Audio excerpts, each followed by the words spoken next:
2,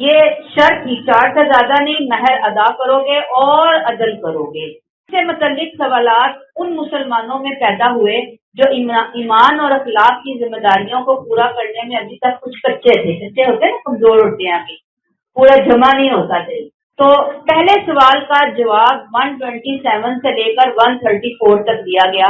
یہ کچھ ذہن میں سوال پیدا ہوئے، اللہ نے ان سوالوں کو سورہ کے آخر میں ایڈریس کر دیا۔ ٹھیک ہے جی، کہاں تک؟ 127 سے 134 تک کیا کہتے ہیں؟ وَيَسْتَفْتُونَكَ فِي النِّسَاءِ، کہ لوگ تم سے عورتوں کے بارے میں فتویٰ پوچھتے ہیں۔ فتویٰ استفتاء، اللہ کا وہ فیصلہ جس پر عمل کرنا ضروری ہو، کوئی مشورہ، کوئی رائے نہیں، آپشنل نہیں ہے، بلکہ واجب العمل حکم۔ استفتاء پھر کیا ہوا؟ کسی مسئلے میں اللہ کا حکم جاننا۔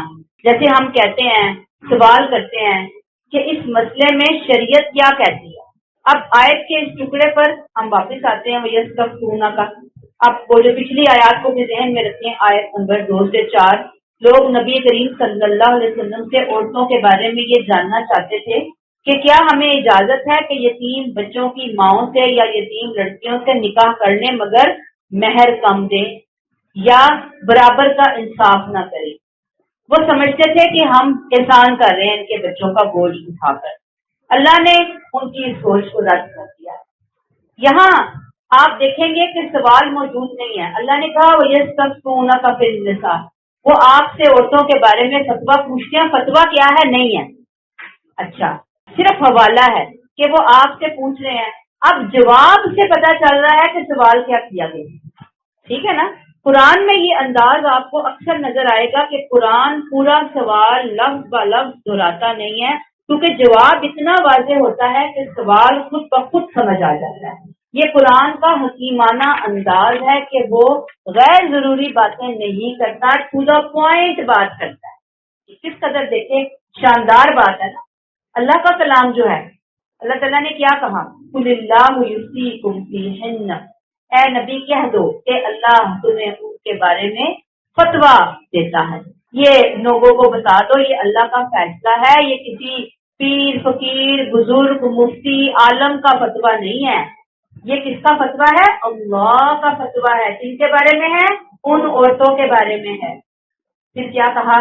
اور جن عورتوں کے حقوق تم وما یتلا علیکم فی الکتاب فی یتامی النساء اللاتی لا تؤتونہن ما کتب لہن فترغبون ان تنکحوہن والمستضعفین من الولدان، اور جن عورتوں کے حقوق تم ادا نہیں کرنا چاہتے مگر ان سے نکاح کرنا چاہتے ہو، ان کے یتیموں کے سے متعلق جو ہدایات اس کتاب میں کی جا رہی ہیں ان کے بارے میں اور دوسرے بے سہارا بچوں کے بارے میں بھی فتویٰ دیتا ہے کہ عورتوں کے حقوق ہر حال میں ادا کرو۔ وما یتلا علیکم فی الکتاب، اللہ تمہیں وہ حکم یاد دلا رہا ہے جو اس کتاب میں پہلے ہی تمہیں ان عورتوں کے یتیموں کے بارے میں کیا گیا۔ وما یتلا علیکم فی الکتاب، جو تمہیں پڑھ کر سنایا گیا، جو تمہیں پہلے بتا دیا گیا۔ اور ان بیوہ عورتوں کے حقوق یعنی مہر یعنی عدل جو تم ادا نہیں کرنا چاہتے لیکن ان سے نکاح بھی کرنا چاہتے ہو، پھر وہ تمہیں معاشرے کے باقی بے بس بے سہارا یتیم بچوں کے بارے میں بھی فتویٰ دیتا ہے۔ والمستضعفین من الولدان، گویا فتوے میں یہ بات واضح کر دی گئی کہ مہر لازمی لیا جائے گا، عدل کی شرط کو فالو کیا جائے گا۔ جس طرح عام عورتوں کے بارے میں یہ شرط لازم ہے، ایسے ہی یتیموں کے ماؤں کے بارے میں بھی یہ شرط ماننی ہوگی۔ ان کے یتیموں کا خیال رکھو گے اور اس کے ساتھ ساتھ معاشرے کے اندر جو دوسرے بے بس بے سہارا یتیم ہے ان کا بھی خیال رکھو گے۔ یہ بات کلیئر ہوئی ہے؟ وما یتلا علیکم فی الکتاب فی یتامی النساء اللاتی لا تؤتونہن ما کتب لہن، یہ سمجھ آ گئی کہ وہ ہوتے ہیں یتیموں کی جو مائیں ہیں جن سے مہر تم نہیں دینا چاہتے جو اللہ نے تم پر فرض کر دیے گئے ہیں، وترغبون ان تنکحوہن، اور تم یہ بھی چاہتے ہو کہ تم ان سے نکاح کرو۔ اللہ کہتے ہیں کہ تمہیں یہ بتا دیا گیا ہے کہ تم دو گے، اور والمستضعفین من الولدان، اور اس کے ساتھ ساتھ معاشرے کے دیگر کمزور بچوں کے حق بھی ادا کرو۔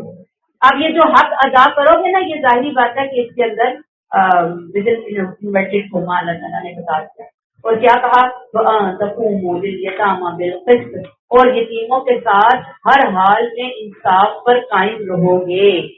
ہر حال میں یتیموں کے ساتھ کیا کرنا ہے؟ انصاف کرنا ہے. کیوں؟ اس لیے کہ اللہ خود ان کا وکیل ہے. وہ یہ بات تمہیں فتویٰ دے کر سمجھا رہا ہے. فتویٰ آ گیا. اب دیکھیں دنیا میں ہم کہتے ہیں کہ جی فلاں مفتی اعظم کا فتویٰ اس بارے میں، کتنی بڑی بات ہے. فتویٰ آ گیا ہے نا. اب تو ہم ادھر سے ادھر نہیں ہو سکتے، اس فتوے کے خلاف نہیں کر سکتے. اب یہاں فتویٰ دینے والا کون ہے؟ اللہ. اور فتویٰ کس کے بارے میں دے رہا ہے؟ ان بیوہ عورتوں کے بارے میں دے رہا ہے. کیا فتویٰ ہے؟ حق مہر اور عدل، یہ لازمی تم نے ادا کرنا. دیکھیے کس قدر عورت کو سپورٹ کیا اللہ تعالیٰ نے قرآن میں. یہ بھی آپ خوبصورتی دیکھیے یہاں پر. اور پھر کیا کہا؟ وما تفعلوا خیر فإن اللہ کان بہ علیما، جو بھلائی تم کرو گے بریکٹ اس کا صلہ لازمن پاؤ گے بریکٹ کو، اس لیے کہ وہ اللہ کے علم میں رہے گی. مزید حوصلہ افزائی کہ جو نیکی اور اس میں سلوک تم کرو گے اللہ اس سے باخبر ہوگا اور اللہ کے ہاں تم اس کا صلہ ضرور بھی ضرور پاؤ گے. لیسن کیا ہے؟ بہت خوبصورت انداز ہے. سبحان اللہ. عورتوں کے حقوق کس قدر خوبصورتی سے بیان کر دیے گئے. یہ نہیں کہا کہ تم جتنے مرضی شادیاں کر لو، 4 کی پہلے ہم شرط پڑھ کر آئے، اور پھر کہا کہ عدل بھی کرو، مہر بھی ادا کرو، اور پھر اینڈ میں کہا وما تفعلوا من خیر فإن اللہ کان بہ علیما. اسی روح اور جذبے کے ساتھ ان کے حقوق کی ادائیگی کرو. یتیم بچوں کے حقوق کی ادائیگی کرو. اپنے پھر جو شادی کر لی تو وہ بچے اپنے بچے ہو گئے، ان کے حقوق کی ادائیگی، اور پھر معاشرے کے بے بس محروم طبقات کے اندر جو یتیم ہیں ان کے حقوق کی ادائیگی. اللہ جانتا ہے جو تم کرو گے، جو بھی تم خیر کرو گے. آج دنیا میں عورتوں کے حقوق کے حوالے سے، رائٹس کے حوالے سے کتنی NGOs کام کرتی ہوئی آپ کو نظر آ رہی ہوتی ہیں. اس کے باوجود عورتوں کو وہ رائٹس نہیں مل رہے جو ملنے چاہیے. دیکھ لیں پوری دنیا وہ مل کر وہ رائٹس اس انداز میں نہیں دیتی، اس لیے کہ دینے والوں کے اندر وہ موٹیویشن ہی نہیں ہے کہ وہ دینے کے لیے تیار ہوں. تو قرآن کے الفاظ اللہ کے احکامات دینے والوں کو اندر دل سے دینے کے لیے جوڑتے ہیں، انکریج کرتے ہیں کہ دو، خوبصورتی کے ساتھ دو، خوشی کے ساتھ دو، شوق کے ساتھ دو، پوری اسپرٹ کے ساتھ دو، کوئی ڈنڈی نہ مارو. فإن اللہ کان بہ علیما. جو تم دے رہے ہو، جس نیت کے ساتھ دے رہے ہو، اللہ اس کو بہت اچھی طرح جانتا ہے. کیسے موٹیویٹ کر دیا گیا. آیت نمبر 128. اب 127 سے ایک سلسلہ خاتمہ ہے سورہ کا. سوالات اور جوابات کا سلسلہ شروع ہوا ہے. تنبیہات کی جا رہی ہیں. مسلمان بھی مخاطب ہیں، منافقین بھی مخاطب ہیں، اہل کتاب بھی مخاطب ہیں.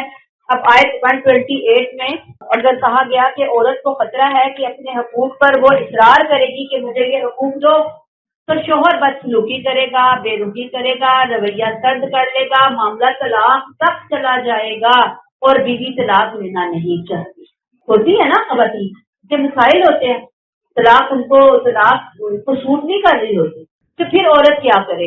اس کا حل یہاں پہ اللہ تعالیٰ نے بتا دیا کہ ایک طرف تو مرد کو بہت باؤنڈ کیا گیا ہے نا، تم نے حق ادا کرنا ہے، تم نے عدل کرنا ہے، تم نے یہ کرنا ہے. اب وہ شوہر کہے کہ میں تو نہیں کرتا، 2 بیویاں ہیں، 3 بیویاں ہیں، میں تو طلاق کا حق نہیں ادا کر سکتا، لہٰذا میں سے چھوڑتا ہوں. عورت کہتی ہے میں نہیں دینا چاہتی طلاق. اب اللہ تعالیٰ نے سولوشن دے دیا عورت کو. کیا کہا؟ وَإِنِ امْرَأَةٌ خَافَتْ مِن بَعْلِهَا نُشُوزًا أَوْ إِعْرَاضًا. اگر کسی عورت کو اپنے شوہر سے بدسلوکی اور بے پرواہی کا اندیشہ ہو، فلا جناح علیہما، تو ان پر کوئی گناہ نہیں، ان یصلح بینہما صلحا، کہ دونوں آپس میں کوئی سمجھوتا کر. اب یہاں پہ کیا کہا جا رہا ہے کہ اگر کسی عورت کو اپنے شوہر کی طرف سے اندیشہ ہو کس چیز کا، ان امرأۃ بیوی ہے، خافت ڈر رہی ہے، کس سے؟ من بعلہا اپنے شوہر سے. کس چیز کے حوالے سے؟ نشوز سے ڈر رہی ہے. بیوی کو شوہر کے نشوز کا خطرہ ہے. نشوز یاد رکھیں، یاد ہوگا کہ ہم عورت کے لیے بھی پڑھ کر آئے ہیں. اور شوہر کی قوامیت کو عورت تسلیم نہ کرے، ہر دھرم ہو جائے، ضدی ہو جائے، نافرمان ہو جائے، سرکش ہو جائے، آؤٹ آف کنٹرول ہو جائے. لیکن جب مرد کے لیے نشوز کا استعمال ہو لفظ کا، تو مطلب کیا ہے کہ وہ عورت کے حقوق تسلیم کرنے سے، بیوی کے حقوق تسلیم کرنے سے انکار کر دے، اور اتنا انکار کہ اسے پیچھا چھڑانے پر آمادہ ہو جائے یا بد کلامی پہ اتر آئے، بد سلوکی پہ اتر آئے، حق تلفی بے وفائی پر اتر آئے، اسے عورت کے احساسات اور جذبات کا کوئی خیال نہ رہے، یعنی اس حد تک معاملہ بگڑ گیا کہ گھر ٹوٹنے والا ہے، شوہر کا رویہ اس قدر غلط رویہ ہو چکا۔ تو یہاں پہ کیا کہا کہ اگر عورت کو اپنے شوہر کے نشوز کا ڈر ہے، او اعراض نشوز سے بھی زیادہ تکلیف دہ رویہ ہے شوہر کا، خاص طور پر جسمانی لاتعلقی، جذباتی لاتعلقی، بیزاری، کوئی کیئر نہیں، کوئی احساسات اور جذبات کا بیوی کا خیال رکھنے کا اس کو احساس نہیں ہے۔ اب ایک عورت کا شوہر نشوز پہ بھی آمادہ ہے اور اعراض پر بھی آمادہ ہے، وہ عورت کیا کرے؟ فرمایا فلا جناح علیہما ان یصلحا بینہما صلحا، اس میں ان دونوں پر کوئی گناہ نہیں کہ حقوق کی کمی پیشی پر کمپرومائز کر، سمجھوتا کر لے۔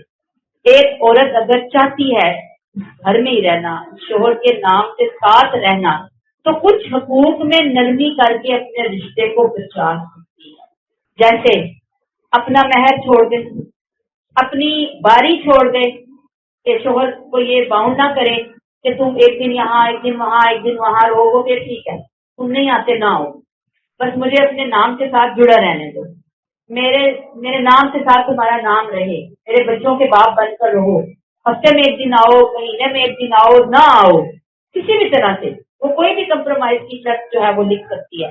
نان نفقہ ہے، چھوڑ نہیں دے رہا، تھوڑا دے رہا ہے، تو آپ کو اندازہ ہے کہ اب لڑائی بڑھے گی، طلاق ہو جائے گی، گھر بکھر جائے گا، بچے ڈسٹرب ہو جائیں گے، ان کا فیوچر خراب ہو جائے گا۔ بندہ کہتا ہے چلو نان نفقہ بھی میں کم کرتی ہوں، چھوڑتی ہوں، میں اپنے معاملات کو سیٹل ڈاؤن کر لوں گی، یا کچھ اور مطالبات چھوڑ کر اپنے رشتہ نکاح کو برقرار رکھنے کے لیے اگر وہ کوئی قربانی دینا چاہے تو وہ دے سکتی ہے۔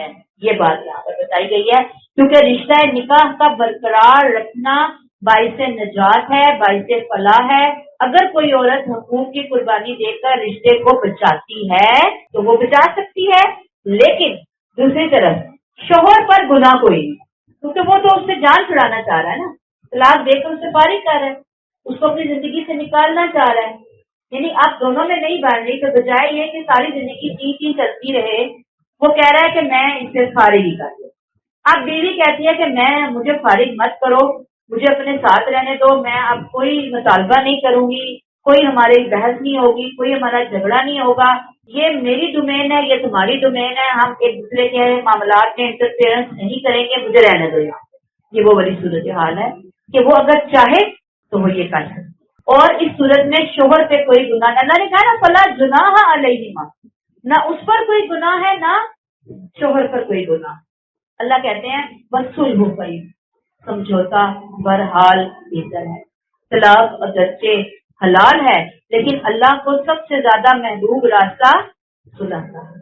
اپنے حق کو چھوڑنا کوئی کمزوری نہیں ہے، یاد رکھیے، بعض اوقات اللہ کے لیے قربانی دینا یہ بہت بڑی خیر کا سبب بن جاتی ہے، اور صلح ایسی تو نہیں ہوتی نا من مار کر، اپنی عزت قربان کر کے، اپنی انا قربان کر کے ایک بندہ جو ہے وہاں کمپرومائز کر رہا ہوتا ہے، یہ بہت بڑی بات ہے، اور یہ اللہ کو بہت پسند ہے، کسی نے گھر ٹوٹے نہیں، گھر جڑا رہے۔ فرمایا وَأُحْضِرَتِ الْأَنفُسُ الشُّحَّ، طبیعتوں میں انفس الشُّحَّ، طبیعتوں میں ہٹ تو ہوتی ہی ہے، تنگ دلی تو ہوتی ہی ہے، یہ انسانی فطرت کا حصہ ہے، کوئی بھی انسان آئیڈیل یا فرشتہ نہیں ہوتا، طبیعتوں میں شوق ہوتی ہے۔ یہ شوق کیا ہے؟ بخل، مال خرچ نہ کرنا، اپنے حق کے لیے زیادہ لالچی ہونا، دوسروں کے حق کے ادائیگی میں تنگی کرنا۔ آیت کے اندر یہ شوق کے میں نے مختلف ڈکشنری میننگ بتائے ہیں۔ آیت میں شوق کیا ہے؟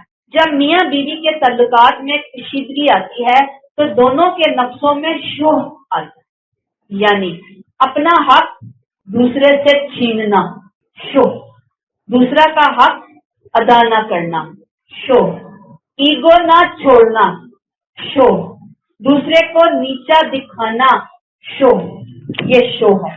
ایک کہتا ہے میں کیوں جھکوں، دوسری کہتی ہے میں کیوں مانوں، ایک کہتا ہے میری مرضی چلے گی، میرا گھر ہے، دوسری کہتی ہے نہیں میں تمہاری نہیں مانتی، دونوں آمنے سامنے مقابلے میں کھڑے ہو جاتے ہیں۔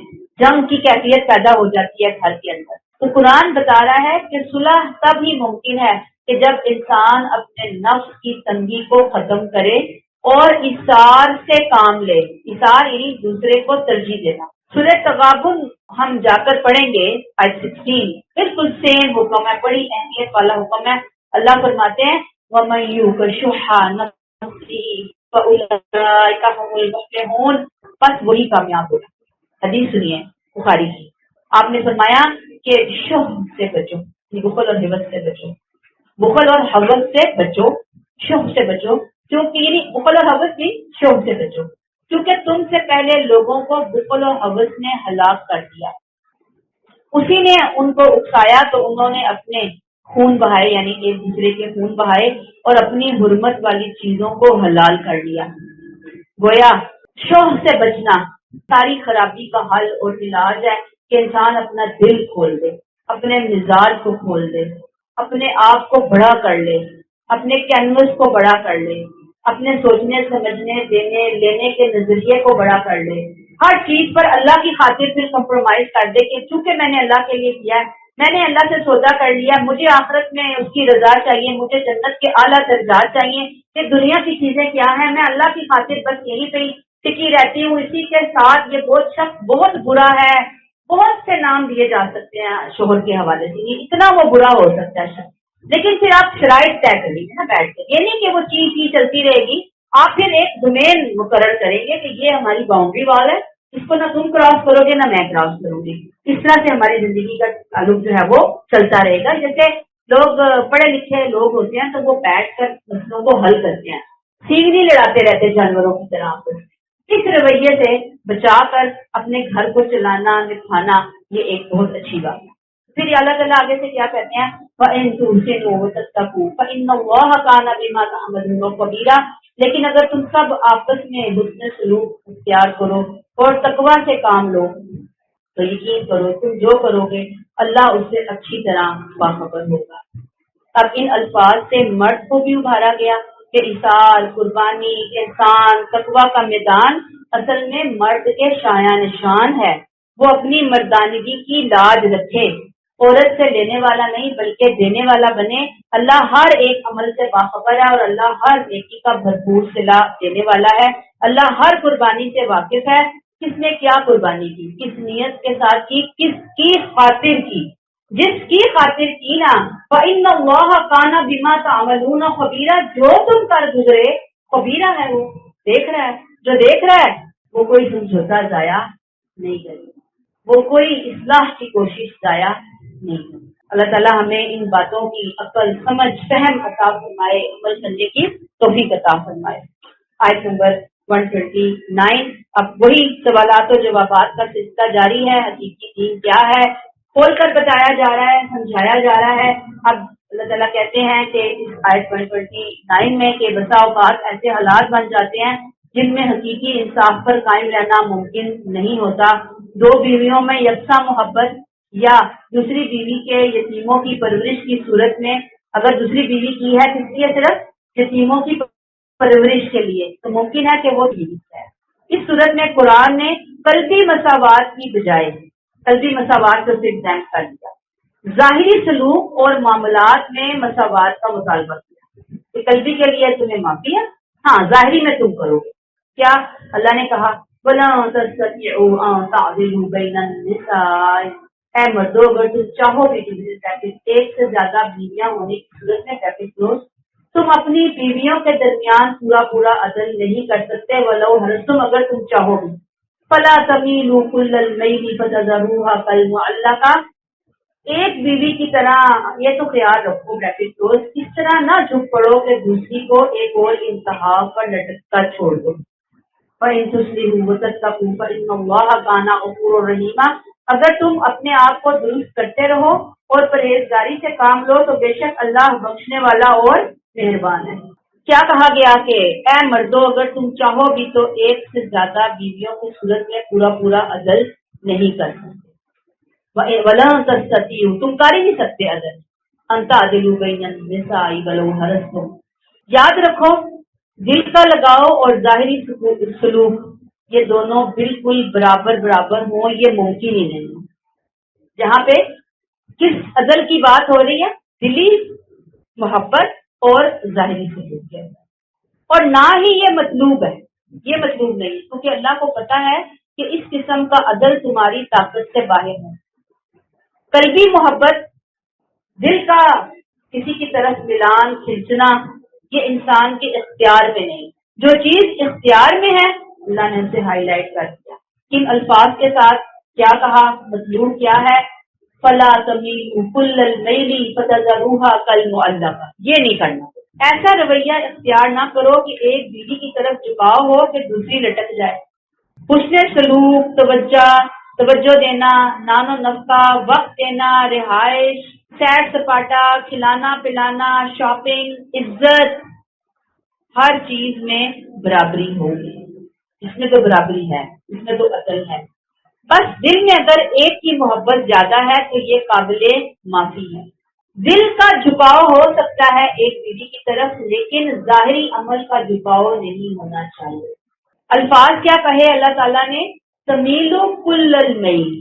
ایسا نہ ہو کہ ایک ہی بیوی کو سب کچھ دے دو اور دوسری کو نظر انداز کر دو. معلقہ، لٹکی ہوئی، نہ شوہر والی عزت ہے، نہ طلاق ہے، نہ جذباتی سکون ہے. یہ حالت اور یہ سلوک بیوی کے ساتھ اسلام میں سخت ناپسندیدہ ہے. اسلام بیوی کو ایسی اذیت دینے کو ظلم قرار دیتا ہے. ہمارے ہاں تو شوہر دو بیویاں نہ بھی ہوں تو ایک بیوی کے ساتھ بھی اتنا انہوں نے ٹارچر کر کے رکھا ہوا ہوتا ہے کہ اللہ تعالیٰ ان کو ہدایت دے کہ وہ اپنے لیے جہنم کما لیں. پھر کیا کہا اللہ تعالیٰ نے؟ وَإِن تُشْرِكُوا وَتَتَّقُوا فَإِنَّ اللَّهَ كَانَ غَفُورًا رَحِيمًا. اگر کوئی غلطی کوتاہی ہو تو اس کی اصلاح کی کوشش کرتے رہو، اللہ سے ڈرو. اس کوشش کے باوجود اگر کوئی انجانے میں غلطی ہو گئی تو اللہ بخشنے والا اور بے وفا. یہاں اصلاح بیوی کو بدلنے کی نہیں کی اللہ، بیوی کو بدلو، بلکہ شوہر کے بدلنے کی بات ہوگی. یہ خود احتسابی، سیلف اکاؤنٹیبلٹی، میں نے بیوی سے کہاں نا انصافی کی، کہاں نا انصافی کر رہا ہوں، کہاں غلطی کر رہا ہوں، یہ ہے وَإِن تُصْلِحُوا. اے مردو تم اپنی اصلاح کرو. وَتَتَّقُوا، یہ جان لو کہ اللہ تمہیں دیکھ رہا ہے. اور پھر یہ جان لو، جان بوجھ کر غلطی نہ کرنا، لیکن اگر انجانے میں غلطی ہو گئی اور تم نے اللہ سے معافی مانگ لی، یا جان بوجھ کر بھی غلطی کی اور تمہیں احساس ہوا اور تم نے سچی توبہ کر لی، تو پھر تم اللہ کو کیا پاؤ گے؟ غفور الرحیم، بخشنے والا اور مہربان. حدیث سنیے، آپ صلی اللہ علیہ وسلم اپنی ازواج مطہرات کے درمیان تقسیم کرتے اور عدل کرتے اور فرمایا کرتے کہ اے اللہ یہ میری تقسیم ہے جو میرے بس میں ہے، اور اس بات میں مجھے ملامت نہ فرمانا جس کا تو مالک ہے اور میرا اس پر اختیار نہیں، مراد دل کا ملاد. ہمیں پتہ ہے کہ پہلے آپ کو ختیجہ سے بہت محبت تھی، ان کی پوری زندگی میں آپ نے دوسری شادی نہیں کی. جب ان کی وفات ہوئی اس کے بعد عائشہ سے پھر آپ کی محبت بہت زیادہ. ایک اور حدیث ہے کہ جب کسی شخص کے پاس دو بیویاں ہوں اور ان کے درمیان انصاف سے کام نہ لے تو وہ قیامت کے دن اس حال میں آئے گا کہ اس کا ایک پہلو جھکا ہوا ہوگا. اور آپ دیکھیں اللہ نے آپ صلی اللہ علیہ وسلم کو بیویوں سے عدل کے معاملے میں ایگزیمپٹ کیا تھا. آپ پر پابندی نہیں تھی عدل کی، لیکن آپ کا اسوہ سیرت کی کتابوں سے ہمیں جو پتہ چلتا ہے وہ یہ کہ عصر کے بعد اپنی تمام بیویوں کے پاس باری باری جایا کرتے تھے.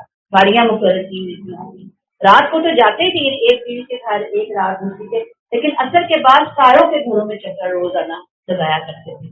اور پھر حضرت سودا رضی اللہ تعالیٰ عنہا، انہوں نے جب وہ بوڑھی ہو گئی تھی تو انہوں نے اپنی باری جو ہے نا وہ حضرت عائشہ رضی اللہ تعالیٰ عنہا کو دے دی تھی، اور رسول صلی اللہ علیہ وسلم جو ہے عائشہ کے یہاں خود ان کی باری کے دن اور سودا کی باری کے دن رہا کرتے تھے عائشہ کے ساتھ. ایک اور حدیث ہے، جب مفہوم بتا رہی ہوں کہ جب آپ بیمار ہوئے تو آخری بیماری کے ایام میں باقی بیویوں سے اجازت لے کر حضرت عائشہ کے حجرے میں قیام فرمایا جائے گا. بندے کے لیے موومنٹ کرنا آسان نہیں ہوتا، باقیوں نے خوشی سے اجازت دے دی. تو لیسن یہی ہے کہ جو شخص اپنے اختیار میں عدل کرتا ہے اللہ اس کے اختیار سے باہر کی غلطی کو کمزوری کو معاف فرما دیتا ہے. کیوں کہ وہ غفور الرحیمہ ہے. یہ وعدہ یہاں پر غفور الرحیمہ اس کے لیے ہے جو پوری کوشش کر کے پھر غلطی ہوتی ہے اللہ اس کو. آیت نمبر 130 وہی آیات 137 سے سلسلہ ختم کلام کی طرف جانے والے احکامات، تنبیہات، سوال و جواب کا سلسلہ۔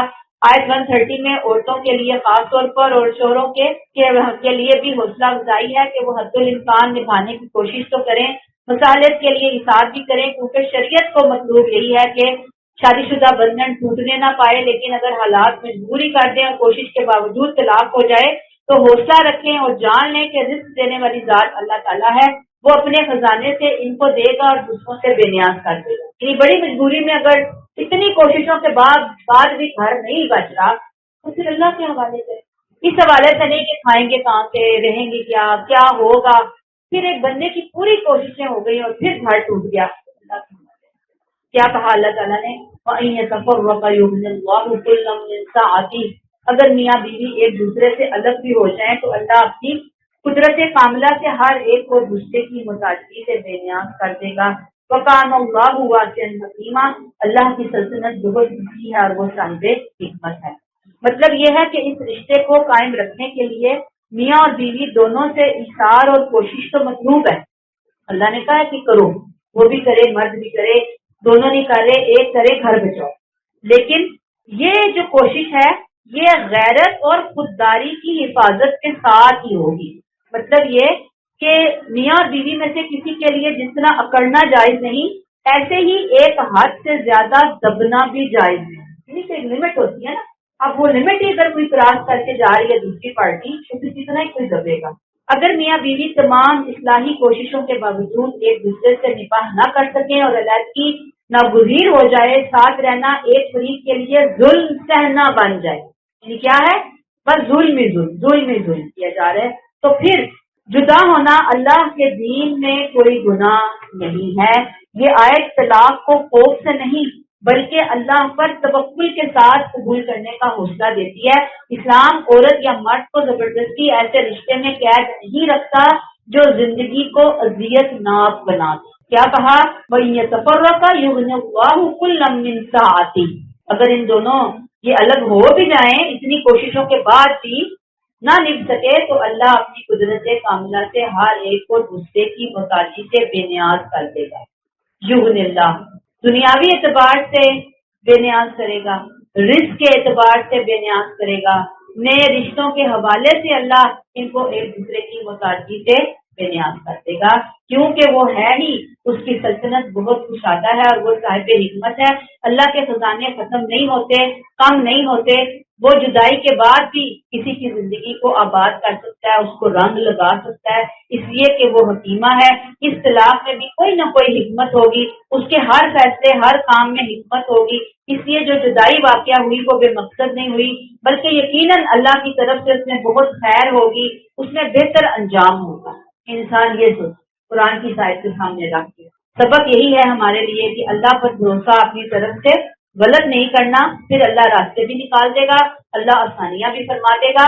شرط یہ ہے کہ ہم غلط نہیں، بس ہم نے ایک ایک قدم پہ اللہ کے بتائے ہوئے SOPs کو فالو کیا، ایک ایک قدم پہ، اس کے بعد بھی پھر یہ ہوا گھر ٹوٹا، اللہ پہ چھوڑ دیا جائے۔ آگے آ جائیے جی، آیت نمبر 131 ہم چلیں گے آگے انشاءاللہ۔ اب ہم دیکھ لیتے ہیں کہ 126 میں ہم یہی مضمون پڑھ کر آئے تھے، اب 131 میں اللہ نے دو مرتبہ یہ الفاظ جو ہیں وہ بیان کیے، آپ دیکھ لیں گے اس کے اندر۔ پھر 132 میں بھی یہی بات آئی ہے، بار بار ایک ہی لفظ آ رہا ہے، وَلِلَّهِ مَا فِي السَّمَاوَاتِ وَمَا فِي الْأَرْضِ۔ یہ بے وجہ تکرار نہیں ہے، بلکہ سورہ کا خاتمہ یہ مضمون اس بات کا تقاضا کر رہا ہے، کیونکہ ہم نے پڑھا ہے کہ سورہ کا خاتمہ ہو رہا ہے، مسلمانوں منافقین اہل کتاب کو آخری تنبیہ کی جا رہی ہے کہ جو ہدایات تمہاری رہنمائی کے لیے ضروری تھی وہ دلائل کی وضاحت سے دے دی گئی ہیں، اب ماننا یا نہ ماننا تمہارا کام ہے، مانو گے تو تمہارا فائدہ ہے، نہیں مانو گے تو تمہارا نقصان ہے۔ اللہ کا کچھ نہیں بگاڑ سکتے کیونکہ وہ ساری کائنات کا مالک ہے، اس کی حکومت اپنے بل پر قائم ہے، وہ کسی کا محتاج نہیں ہے، اسی وجہ سے اس نے تم سے پہلے اہل کتاب کو بھی اپنے احکامات سے آگاہ کر دیا تھا، اب اے مسلمانوں تمہیں بھی وہ آگاہ کر رہا ہے، اللہ سے ڈرتے رہو۔ اہل کتاب نے اللہ کی نافرمانی کی تو انہوں نے اپنی شامت خود بلائی، اللہ کا کچھ نہیں بگاڑا، اگر تم کفر کرو گے تو یاد رکھو اللہ تمہارا محتاج نہیں بلکہ بے نیاز ہے۔ یہ سارا چیز میں نے بتایا، اب ہم آیات کی طرف آ گئے۔ وَلِلَّهِ مَا فِي السَّمَاوَاتِ وَمَا فِي الْأَرْضِ۔ آسمانوں اور زمین کا سب کچھ اللہ ہی کا ہے۔ آیت کا آغاز زبردست حقیقت کے اعلان سے ہو رہا ہے، حقیقت کا اعلان کیا جا رہا ہے، اور وہ کیا ہے؟ آسمان اور زمین کی ساری ملکیت کس کی ہے؟ اللہ کی ہے۔ وَلَقَدْ وَصَّيْنَا الَّذِينَ أُوتُوا الْكِتَابَ مِن قَبْلِكُمْ، تم سے پہلے جن لوگوں کو کتاب دی گئی انہیں بھی ہم نے یہی ہدایت کی تھی، وَإِيَّاكُمْ أَنِ اتَّقُوا اللَّهَ، اور تمہیں بھی یہی ہدایت ڈالی ہے کہ اللہ سے ڈرتے رہو۔ ایک ہی وصیت تھی، اور وصیت کیا تھی؟ ان اتقوا اللہ، اللہ کو اس طرح یاد رکھنا کہ انسان گناہ سے بچ جائے۔ یہ تو یاد ہے جیسے ہم کرتے ہیں، اللہ کو مانتے بھی ہیں اور گناہ بھی کرتے ہیں۔ اتقوا اللہ، اللہ دیکھ رہا ہے، وہ جانتا ہے، اور انسان گناہ سے باز آ جائے اور حق ادا کرنے پر آمادہ ہو جائے، یہ سوچ کر کہ اللہ مجھے دیکھ رہا ہے۔ گویا تقویٰ ان اتقوا اللہ ہر امت کے لیے مشترکہ سبق رہا ہے جو اللہ نے ہر امت کو دیا اپنے نبیوں کے ذریعے۔ اتقوا اللہ، اللہ سے ڈرو، اور فرمایا وَإِن تَكْفُرُوا فَإِنَّ لِلَّهِ مَا فِي السَّمَاوَاتِ وَمَا فِي الْأَرْضِ، اور یاد رکھو نہیں مانو گے بریکٹ اللہ کو کچھ نہیں بگاڑ سکو گے، بریکٹ کلوز اس لیے کہ زمین و آسمان میں جو کچھ ہے سب اللہ ہی کا ہے۔ اگر اللہ کے احکام نہیں مانو گے، منمانیاں کرو گے تو کس کا نقصان ہے؟ تمہارا۔ اللہ کا کچھ نہیں بگاڑ سکتے۔ یہ اعلان کون کر رہا ہے؟ آسمان اور زمین کا مالک خود اعلان کر رہا ہے، میرا کوئی نقصان نہیں کرو گے، میری طرف نہیں آؤ گے۔ شیطان کی پارٹی میں جاؤ گے تو جاؤ، جا کر کھیلو اس کی پارٹی کے اندر، خود اپنا پاؤں پہ کھاڑی مارو، خود اپنے لیے آخرت کا گڑھا تیار کرو گے۔ وَكَانَ اللَّهُ غَنِيًّا حَمِيدًا، اللہ بے نیاز ہے اور ہر تعریف کا مستحق ہے۔ وہ تم سے اگر کسی چیز کا مطالبہ کرتا ہے، تمہیں کوئی حکم دیتا ہے تو اس لیے نہیں کہ اس کی سلطنت ٹھہری ہوئی ہے تمہارے اس کام کے اوپر، یا وہ تمہارا محتاج ہے یا اس کو تمہاری ضرورت ہے، نہیں، وہ تو غنیہ ہے، سب سے بے نیاز ہے۔ کسی کی عبادت، کسی کی اطاعت، کسی کی تعریف اسے 1% بھی کوئی فائدہ نہیں دیتی، وہ کسی کا محتاج نہیں ہے، اس کے باوجود وہ تمام مخلوقات کو اپنے کرم سے نوازتا رہتا ہے، اسی وجہ سے وہ کیا ہے؟ حمیدہ، ہر تعریف صرف اسی کی۔ اب اس آیت کا لیسن کیا ہے؟ خوشی ہے یا غم ہے، ہر حال میں اتقوا اللہ، حق لینا ہے یا چھوڑنا ہے، اتقوا اللہ، نکاح ہے یا طلاق ہے، اتقوا اللہ، اور جس کو اتقوا اللہ مل گیا، یہ سعادت مل گئی، یہ سبق اس نے پڑھ لیا، یہ سبق اس نے اپنے عمل میں لے آیا، ڈھال لیا، اس کو رب مل گیا، اسے سب کچھ مل گیا۔ یہ اتقوا اللہ 2 لفظ ہے، چھوٹی سی بات ہے، پورا دین کا خلاصہ ہے سمجھے۔ حدیث قدسی اللہ نے فرمایا میرے بندو میں نے ظلم کرنا اپنے اوپر حرام کیا اور تمہارے درمیان اسے حرام کر دیا ہے، یہ تم ایک دوسرے پر ظلم نہ کرو۔ میرے بندو تم سب سے سب گمراہ ہو سوائے اس کے جسے میں ہدایت دوں، اس لیے مجھ سے ہدایت مانگو، میں تمہیں ہدایت دوں گا۔ میرے بندو تم سب سے سب بھوکے ہو سوائے اس کے جسے میں کھلاؤں، اس لیے مجھ سے کھانا مانگو، میں تمہیں کھلاؤں گا۔ میرے بندو تم سب سے سب ننگے ہو سوائے اس کے جسے میں لباس پہناؤں، لہٰذا مجھ سے لباس مانگو، میں تمہیں لباس پہناؤں گا۔ میرے بندو تم دن رات گناہ کرتے ہو اور میں ہی سب کے سب گناہ معاف کرتا ہوں، سو مجھ سے مغفرت مانگو، میں تمہارے سب گناہ معاف کر دوں گا۔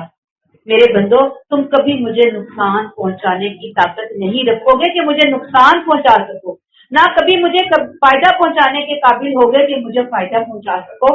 میرے بندو اگر تمہارے پہلے والے اور تمہارے بعد والے اور تمہارے انسان اور تمہارے جن سب مل کر تم میں سے ایک انتہائی متقی انسان کے دل کے مطابق ہو جائیں تو اس سے میری بادشاہت میں کوئی اضافہ نہیں ہو سکتا، سب متقی ہو جائیں۔ میرے بندو اگر تمہارے پہلے والے اور تمہارے بعد والے اور تمہارے انسان اور تمہارے جن سب مل کر تم میں سب سے زیادہ فاجر آدمی کے دل کے مطابق ہو جائیں تو اس سے میری بادشاہت میں کوئی کمی نہیں ہوگی۔ یہ ہے غنی حمیدہ کی اصل تعریف۔ میرے بندو اگر تمہارے اگلے اور تمہارے پچھلے اور تمہارے انسان اور تمہارے جن سب مل کر ایک کھلے میدان میں کھڑے ہو جائیں اور مجھ سے مانگے اور میں ہر ایک کو اس کی مانگی ہوئی چیز عطا کر دوں تو اس سے جو چیز میرے پاس ہے اس سے اتنا بھی کم نہیں ہوگا جو اس سوئی سے کم ہو جو سمندر میں ڈالی جائے اور نکال لی جائے۔ سبحان اللہ، اللہ ہمیں یہ تقویٰ نصیب کر دے، یہ تقویٰ دے دیں، یہی اس کلاس کا حاصل ہے۔ بیٹھے ہوتے ہیں یہاں پہ دعا مانگا کریں، اللہ یہ والا تقویٰ ہمیں دے دے جو تقویٰ تو نے چاہا، جو تقویٰ نبی کریم صلی اللہ علیہ وسلم نے حدیث قدسی کی شکل میں ہمیں سکھایا، سمجھایا، بتایا۔ اللہ ہم اس تقویٰ کو لے کر اپنی نسلوں کو دینے والے بن۔ آیت 132 وَلِلَّهِ مَا فِي السَّمَاوَاتِ وَمَا فِي الْأَرْضِ، وہی میں نے آپ کو کہا تھا نا، بار بار تکرار آ رہی ہے. کائنات کا مالک اعلان کر رہا ہے کہ کیوں بھاگ رہے ہو، کیوں ادھر ادھر دیکھ رہے ہو، کیوں دوڑ رہے ہو، کیوں قربانیاں کرتے ہوئے تمہیں مشکل لگ رہا ہے. کائنات کا مالک تمہیں بتا رہا ہے، سمجھا رہا ہے. وہ کوئی عام ہستی تو ہے نہیں ہے. تقویٰ لے آؤ اپنی زندگی میں، اس حقیقی بادشاہ کا پیغام پڑھ لو، ایک مرتبہ پھر جان لو کیا کہ میرا جسم وَلِلَّهِ مَا فِي السَّمَاوَاتِ وَمَا فِي الْأَرْضِ، گویا میرا جسم اللہ کا، میری جان اللہ کی، میرا مال اللہ کا، میرا اختیار اللہ کی امانت، میرا وقت، میری صلاحیتیں، میرے رشتے، میری عزت، میرا اسٹیٹس، میری دنیا کی ہر چیز کس کی امانت ہے؟ اللہ کی. ہم مالک نہیں، ہم کرایہ دار ہیں. میں پہلے بھی بتا چکی شاید آپ کہ کرایہ دار کون ہوتا ہے، اسے پتا ہوتا ہے. میں آج ہوں، کل ہوں، پرسوں نہیں ہوں، آگے نہیں ہوں، مجھے یہاں سے چھوڑ کے جانا، یہ گھر میرا تھوڑی ہے. اگر ہم اس سوچ کو اپنی زندگی کے ہر پہلو میں اپلائی کر لیں کہ یہ صحت میری نہیں، یہ گھر میرا نہیں، یہ بچے میرے نہیں، یہ مال میرا نہیں، مجھے تو امانت کے طور پر ملا ہے، میں تو کرایہ دار ہوں، میں تو استعمال کر رہی ہوں ان چیزوں کی کو، اصل مالک وہ ہے. تو پھر انسان کے لیے ہر چیز کو ہینڈل کرنا آسان ہو جاتا ہے. حکم بھی اسی کا مانا جائے گا. فرمایا وَكَفَىٰ بِاللَّهِ وَكِيلًا، اور بھروسے کے لیے بس اللہ ہی کا. اس لیے بدن بریکٹ آئے گا، وہی حقدار ہے کہ زندگی کے معاملات اسی کے حوالے کیے جائیں. جو اللہ پر اپنے معاملے کو چھوڑ دے گا، اللہ اس کے لیے کافی ہو جائے گا. مراد اگر تم دین کی خاطر حق پر چل کر نقصان میں پڑو گے تو گھبراؤ نہیں، اللہ کافی ہے. وَكَفَىٰ بِاللَّهِ وَكِيلًا، اگر تم تقویٰ کی وجہ سے اپنی من پسند چیزیں چھوڑ دو گے تو اللہ کافی ہو جائے گا. وہ اتنی بڑی جزا دے گا کہ تم سنبھال نہ سکو گے. اگر لوگ ساتھ چھوڑ دیں تو پریشان نہ ہونا، وَكَفَىٰ بِاللَّهِ وَكِيلًا، وہ کافی ہے نا تمہارے لیے سہارا.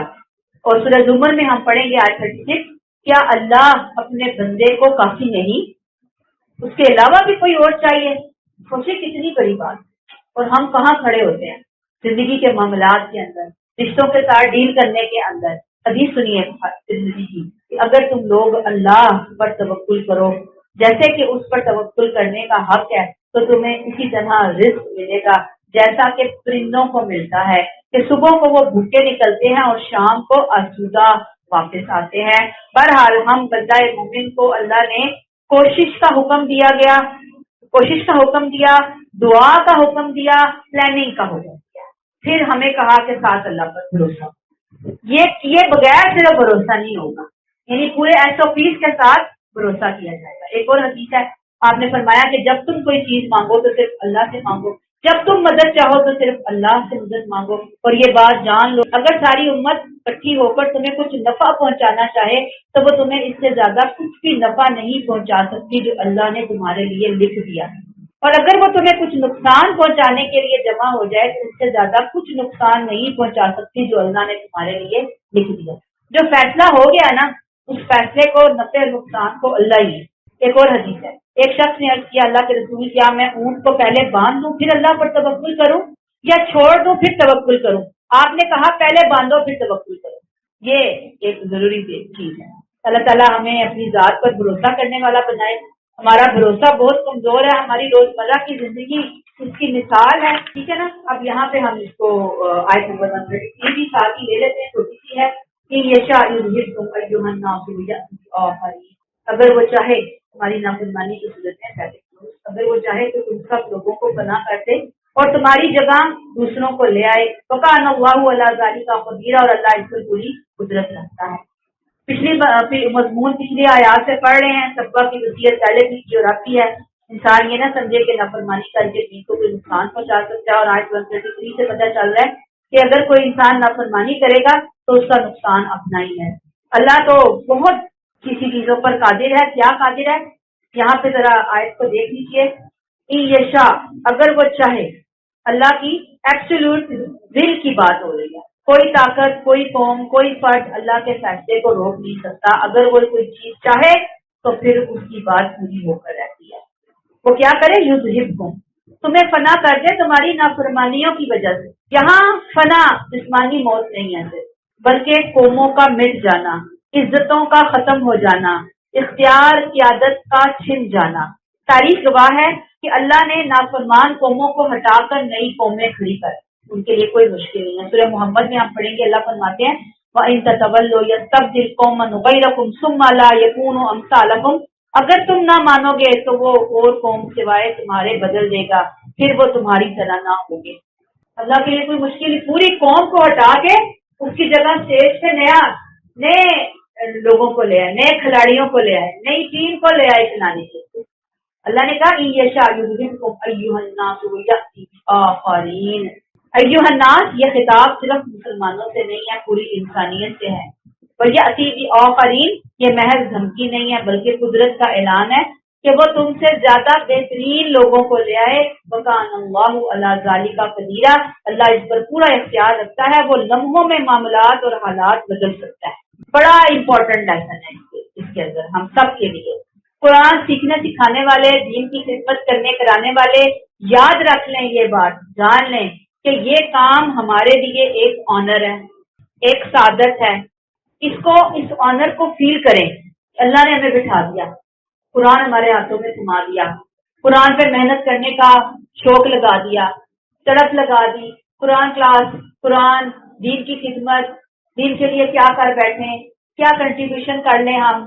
یہ ایک بہت بڑا آنر ہے، یہ سعادت ہے، ہمیں اسے شکر سے لینا ہے، الحمدللہ دل سے شکر۔